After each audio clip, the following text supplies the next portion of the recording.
Hey guys, so I'm here with the notes on variables. So just a reminder before we get started, this is something you don't need to copy all these down on your computer. Obviously, you're welcome to if you want, but you can also just download and access these notes directly from my website if you'd like to download them and play with them and that kind of thing.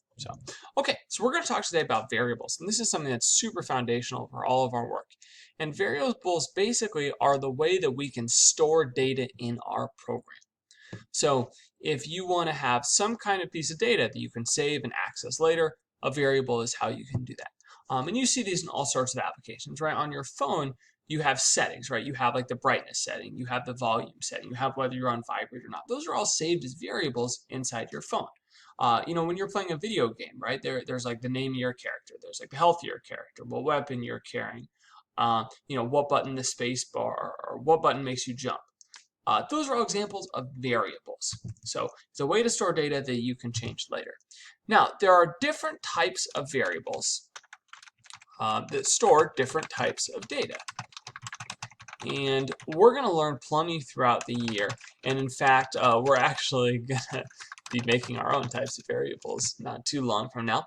But if you want to store an integer, that's with an int. So a way to store an integer value, either positive or negative. If you want to store a number with decimals, that would be a double. So double stores any decimal number within reason. And then if you want to store a single letter, that's something called a char. One letter at a time, only one. If you want to store multiple letters, you use something we're going to learn about later in the week called a string.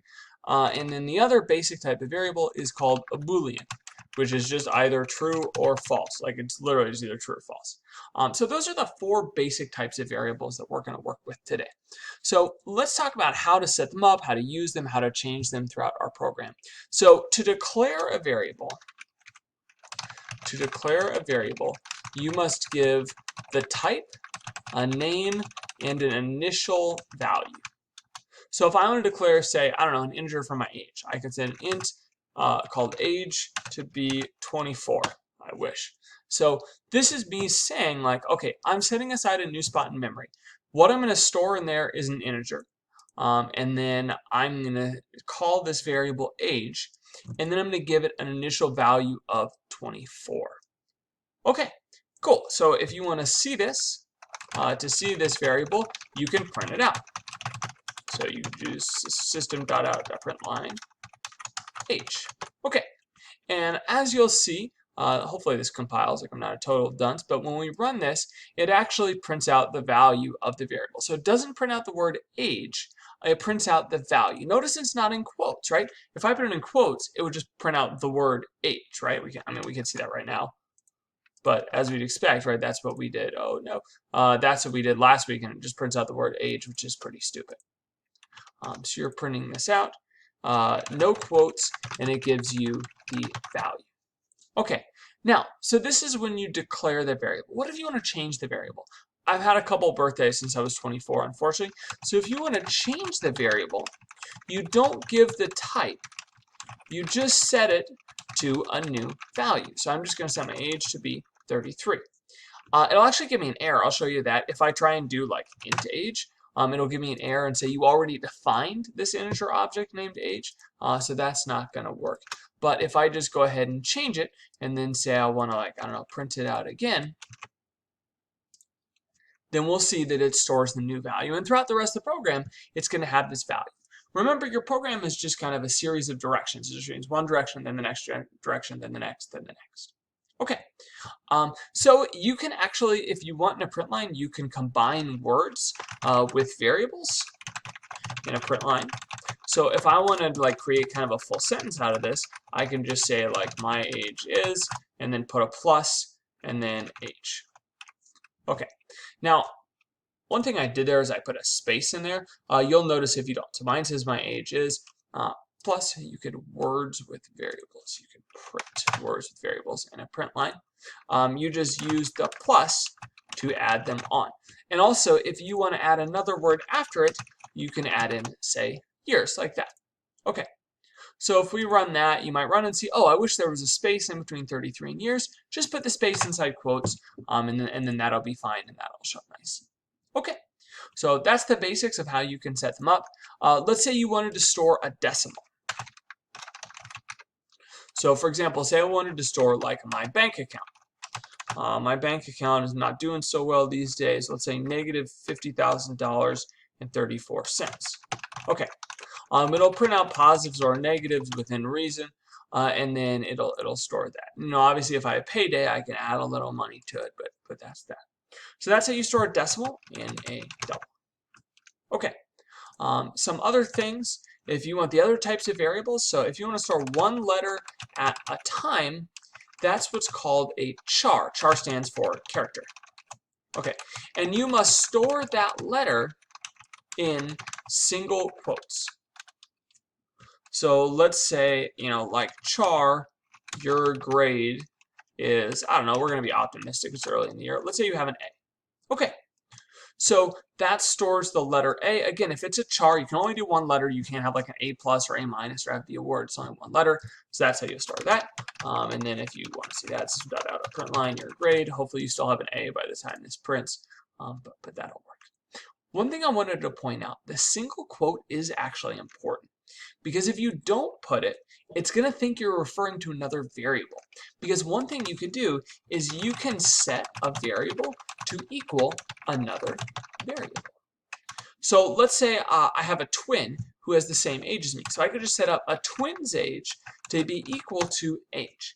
And what that does at this point in time is this copies over the value from age into this new variable. And it's not the initial value of age, it's whatever age is at this point in time. So right now, age is 33 at this point, so my twin age should be 33 as well. And one thing that's kind of interesting is even if I change age later, twin age doesn't. It was already set up. So if I go ahead, even if I set age to now be 80, let's say I get a little bit older, then if I go ahead and print out my twin age, I initially gave it that value of 80 or sorry 33 or whatever. So when I print that out, it's still going to have that value of 33. Obviously, age would have a value of 80 there. Okay. So you can set variables to be another variable if you want to like copy a value at some point in time and store it. That can be really useful. Okay, so anyway, what I'll say there is if you forget the single quotes here on the your grade, and you do that, you'll see it gives you an error. It says it's looking for a variable named A, but really you just want to store one letter at a time because that's all chars do. Chars kind of suck, actually. They're pretty lame. The other kind of variable that you're going to think is really stupid and turns out to be useful is if you want to store a value that is true or false, you're going to use a Boolean.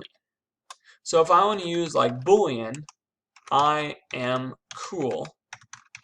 Obviously, that's false.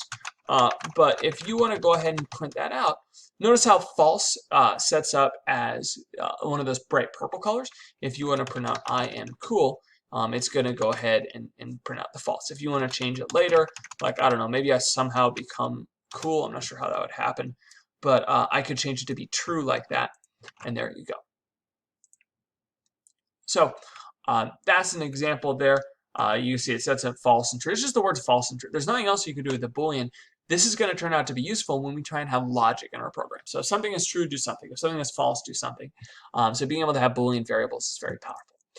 One thing I want to point out also, variables can only store one type of value, and it must match. So if you try and set, for example, an int to be a double, so I'm going to set an int to be, 45.2. Right, an int can only be an integer value. It could be positive, could be negative. So when we run that, it gives me an error. It tells me a possible lossy conversion. Now, I actually want to point out the other way does work in this case. So the other way works. So you could do like a double money equals 40. But that makes sense, right? Because you could just turn 40 into a decimal. You just make it 40.0, and that's not really a problem at all. Okay, some other things worth pointing out with this. You can't like mix, right? So you can't set, a Boolean also bad to be, I don't know, like a char, like an at sign or an and sign, for instance. Like this obviously won't work. It's not a Boolean. It's incompatible types. You can't convert a char into a Boolean. Okay, so that's kind of the general flow One thing that hopefully you figured out also, this equals sign means set to. It's not like a math kind of equals sign. So the 1 equals means set it to. So it means set age to equal to be 24. That's what 1 equals. Don't think of it as an equal, it just means set to. So set age to be 33, set bank to be negative 50,000. Okay, let's see what else I wanted to share. Did that. Let's see. Oh, naming variables. So one thing about it, you can name variables whatever you want. A general rule is to pick names that make sense. So don't just call all your variables like that because you're not going to remember it. You're not going to be able to retype. You're not going to know what that variable represents. You can use numbers, letters, and underscores. You cannot use spaces or most special values. You can use like a $sign for some reason, but you can't use like a hashtag for or an and symbol or sorry, an at symbol or an and symbol or something. Okay, usually what we do, kind of the tradition is to use what's called Camel Notation, which is lowercase the first word, and I've done this a couple times before, you've seen first word, and then didn't want to do that. Uppercase the rest. So you saw that with my I am cool. So you could do, for instance, like int money remaining equals 4. So you don't capitalize the M, you do capitalize all the rest of the words. And the reason it's called camel notation, right? You think about a camel, they got that huge hump in the middle. So your lowercase on the sides, hump in the middle. It's a dumb computer science thing. Anyway, so that's typically what we'll do. A lot of times we might use a one-word variable, but it's good to have a variable name that kind of makes sense and is something you'll remember. Okay, just a couple other things I wanted to mention. This is the main thing. If you want to make a variable that cannot be changed, call it final. Or not call it final, but put final before the type. So let's say you want to use like pi in your program, or you want to use like a gravity constant from physics.